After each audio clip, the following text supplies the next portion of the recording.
لولا أن هدانا الله وصلى الله على خير خلقه محمد وعلى آله وصحبه وبارك وسلم. تو آج کا ہمارا ٹاپک ہے کہ کفار اور ان کے ساتھ ہمارا رویہ اور تعلق کی نوعیت کیا ہونی چاہیے. مطلب our mode of involvement with them, like what should it look like. تو اس میں ایک بہت بڑی غلط فہمی جو پیدا ہوتی ہے وہ ہوتی ہے کہ جب لفظ کافر یا کفر کو اس کے کانٹیکسٹ سے یا اس کے ساتھ جو الفاظ ہیں ان سے نکال لیا جائے اور ایک بہت ہی ویگ، بہت ہی جینرک، بہت ہی جنرل ٹرمز میں اس کو مطلب سمجھ لیا جائے یا لوگوں تک پہنچا دیا جائے. تو کافر جو ورڈ ہے اس کی اصل جو روٹ ہے وہ ہے کافارا. کافارا in Arabic main to cover. اچھا، یہ جو ورڈ ہے یہ ایک پالیسیمک ورڈ ہے. پالیسیمک ورڈ از کہ وہ مختلف جگہوں پر استعمال ہوتا ہے سیم ورڈ، لیکن اس کے معنی مختلف ہوتے ہیں. تو اسی طرح قرآن مجید میں لفظ کفر بہت ایکسٹینسولی یوز ہوا ہے جیسا کہ ہم لوگ جانتے ہیں، لیکن اس کے معنی مختلف ہیں. ہر جگہ تو مختلف نہیں ہے، لیکن ان مطلب جو یوزیج ہے اس میں کئی معنی ہیں. تو اس کا جو جیسے میں نے آپ کو بتایا روٹ جو ٹرم ہے، روٹ ورڈ ہے کافارا. کافارا از ٹو کور. تو عربی میں کسان کو، فارمر کو بولتے ہیں کافر. فارمر از کافر ان عربک. کیوں؟ کیونکہ وہ بیج کو اور ایک سیڈ کو زمین میں کور کرتا ہے. تو اس طرح سے عربی میں فارمر کو کافر بولا جاتا ہے. اسی طرح سے جب کوئی انسان، اچھا یہ کس وزن پر ہے؟ یہ فاعل کے وزن پر ہے. کافارا کس وزن پر ہے؟ فعلا. فعلا سے وزن میجر کیا جاتا ہے یا جانا جاتا ہے عربک میں. تو فعلا کے وزن پر کفارا. فعلا از ٹو ڈو اور کفارا از ٹو کور. فاعل مطلب اس کسی کام کو کرنے والا، فاعل. جیسے اس کام کا فاعل یہ ہے، تو اس طرح سے کافر کسی چیز کو کور کرنے والا. تو ہر وہ انسان جو کسی چیز کو کور کر رہا ہے ہی از کافر. تو اچھا، جیسے آپ اس سے سمجھیں گی پالیسیمک ورڈ ہے نہیں، اس کی بہت سارے اس کے یوزیج ہیں. مطلب اس کے بہت سارے کیا کہیں گے ان کو کہ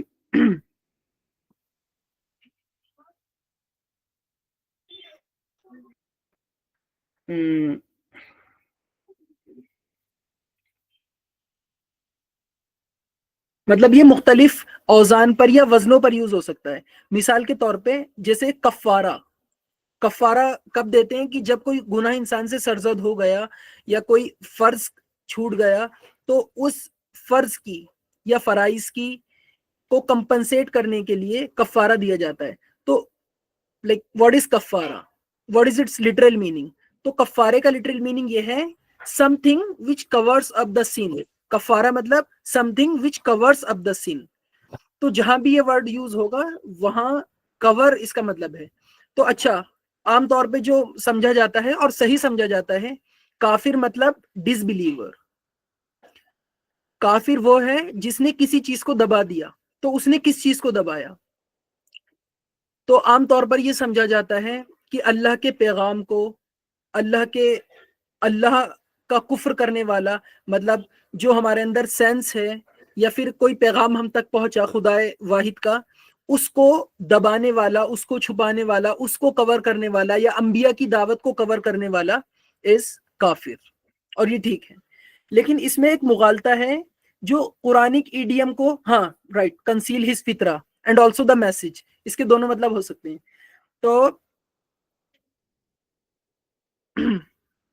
ایک مسکنسیپشن اور ایک بہت زیادہ مس انڈرسٹینڈنگ جو پھیلی ہے وہ قرآنک ایڈیم کو جب دوسری لینگویج میں وہ ایڈیم ٹرانسلیٹ ہوتا ہے تو ایگزیکٹ ٹرانسلیشن ممکن نہیں ہے. It's a Herculean task. Like exact translation is an Herculean task.